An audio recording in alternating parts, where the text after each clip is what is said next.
Students, आज हम पढ़ेंगे डिवीजन ट्रैकियोफाइटा के बारे में। सबसे पहले हम देख लेते हैं कि जो ट्रैकियोफाइट है, ये जो डिवीजन है, इसके अंदर कौन कौन से प्लांट्स आते हैं। यहाँ पे आप अपने सामने देख सकते हैं कि ये एक मैंगो ट्री जो है, उसकी डायग्राम आपको आपके सामने नजर आ रही है। ये जो मैंगो ट्री है, ये क्या है? ये एक ट्रैकियोफाइट प्लांट है। अब ये जो ट्रैकियोफाइट प्लांट है, इनके अंदर क्या होता है? इनके अंदर ऐसा सिस्टम मौजूद होता है जिसकी वजह से फूड और वाटर जो है एक जगह से दूसरी जगह इनकी बॉडी में जाता है। अब ये जो वाटर है और ये जो फूड है, ये किस वजह से जाता है? वो इस वजह से जाता है कि इसके अंदर एक सिस्टम मौजूद होता है जिसे कहा जाता है वेस्कुलर सिस्टम। और ये जो वेस्कुलर सिस्टम है, इसके अंदर दो किस्म के टिश्यूज मौजूद होते हैं। और वो टिश्यूज कौन कौन से हैं? एक है जाइलम और दूसरा है फ्लोएम। इसमें से अगर हम जाइलम की बात करें तो जाइलम जो है वो वाटर को एक जगह से दूसरी जगह लेके जाता है इनकी बॉडी में, और जो फ्लोएम है वो फूड को एक जगह से दूसरी जगह लेके जाता है इनकी बॉडी में। और ये जाइलम और फ्लोएम है, अगर हम इन दोनों को कंबाइन करें तो हम इन्हें कहते हैं कि ये कौन से टिश्यू हैं? ये वेस्कुलर टिश्यू हैं। और ऐसे प्लांट्स जिनके अंदर वेस्कुलर टिश्यू मौजूद होता है, उन्हें हम कहते हैं कि ये हैं वेस्कुलर प्लांट्स। और जितने भी ट्रैकियोफाइट्स के प्लांट हैं वो वेस्कुलर प्लांट्स हैं, यानी कि इनके अंदर जाइलम और फ्लोएम जो है वो मौजूद होता है। लेकिन एक जो फर्क है इसके जाइलम में, वो क्या है कि इसका जाइलम जो है वो ज्यादा एडवांस है। एडवांस किस तरह से है, ज्यादा एफिशिएंट किस तरह से है कि इसका जो जाइलम टिश्यू है उसके अंदर ट्यूब्स मौजूद होती हैं जिन्हें कहा जाता है ट्रेकीड्स। अगर हम उसकी बात करें तो अगर यहाँ पे अगर हम बात करें अगर इसकी स्टेम की, तो इसकी स्टेम जो है वो इस तरह से स्ट्रेट जा रही होती है। उसके अंदर जब वाटर जा रहा होता है जाइलम के थ्रू, तो उस जाइलम में एक जो है वो ट्यूब होती है, यानी कि इसके अंदर एक इस तरह की ट्यूब लाइक स्ट्रक्चर्स जो हैं वो पूरी बॉडी में जा रही होती हैं जिन्हें कहा जाता है ट्रेकीड्स। और इन ट्रेकीड्स की वजह से पानी जो है ज्यादा अच्छे तरीके से एक जगह से दूसरी जगह प्लांट की बॉडी में पहुंच जाता है। और ये जो प्लांट्स हैं ये क्या है? ये ट्रैकियोफाइट्स के अंदर आते हैं। अब ये जो ट्रैकियोफाइट प्लांट हैं, जिन्हें वेस्कुलर प्लांट्स भी कहते हैं, ये सबसे पहले जो है वो कब डोमिनेंट हुए थे? आज से 430 मिलियन ईयर्स अगो का जो पीरियड है, जिसे कहा जाता है कि ये सिल्यूरियन पीरियड है। सिल्यूरियन पीरियड इसे कहा जाता है क्योंकि जो भी ये टाइम पीरियड है इसको मुख्तलिफ पीरियड्स में डिवाइड किया गया है। तो जो 430 मिलियन ईयर्स अगो का पीरियड है उसे कहते हैं कि ये सिल्यूरियन पीरियड है। उस पीरियड में जो डिवीजन ट्रैकियोफाइटा के प्लांट्स थे वो डोमिनेंट होना शुरू हुए थे।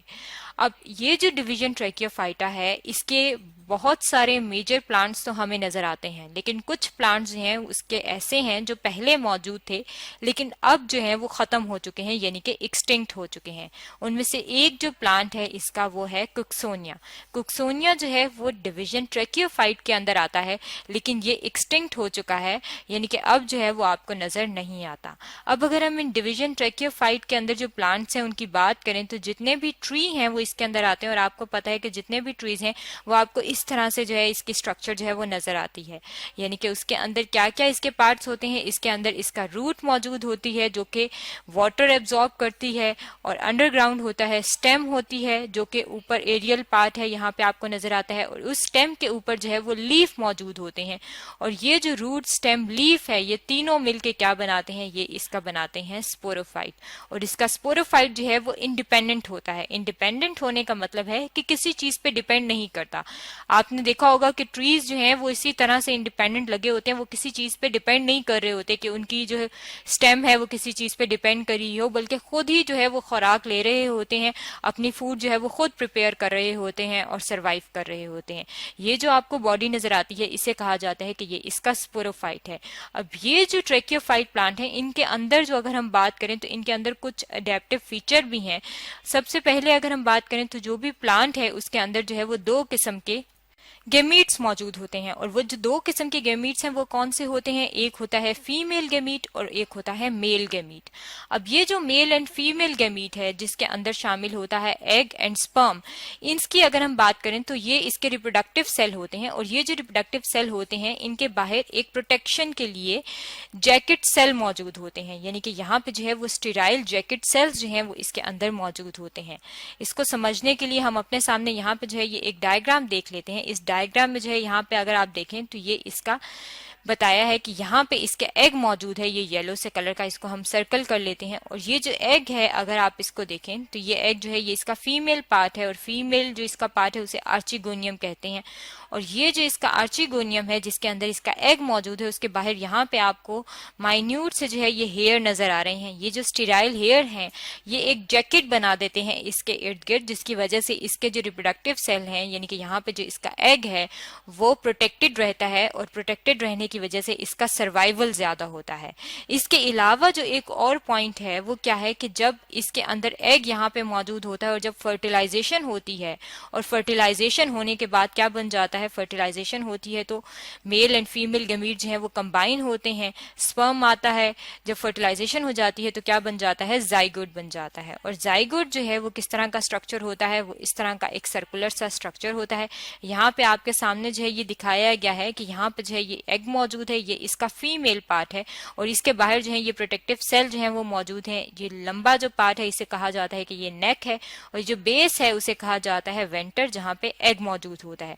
जब स्पर्म जो है वो ट्रेवल करके आता है और यहाँ पे जो है इस जगह से यहाँ से करके यहाँ पहुंचता है और फर्टिलाइजेशन होती है तो ये जाइगोट बन जाता है। और ये जाइगोट जो है जब इसके अंदर फर्दर डिविजन्स होंगी, यहाँ पे अगर हम इसको डिवाइड कर लें तो ये जाइगोट जो है वो डिवाइड करके क्या बना देता है, ये एम्ब्रियो बना देता है। अब ये जो एम्ब्रियो है ये क्या होता है, ये मल्टी सेलुलर होता है, यानी कि ये बहुत सारे सेल से मिलकर बना होता है।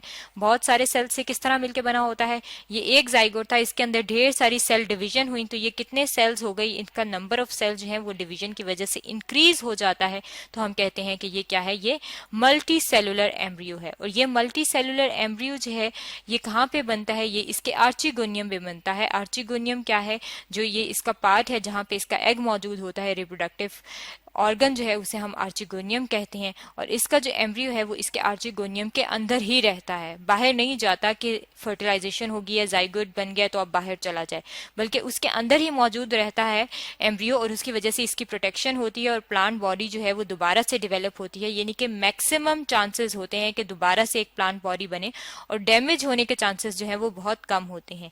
ये क्या है, ये डिवीजन ट्रैकियोफाइट्स के जो प्लांट है इनका एक फीचर है, यानी कि इनकी ये कैरेक्टरिस्टिक है कि उनके जितने भी प्लांट्स होते हैं उनके अंदर ये पॉइंट जो है वो मौजूद होता है। ये तो था डिवीजन ट्रैकियोफाइटा के बारे में जिसके बारे में हमने स्टडी किया है।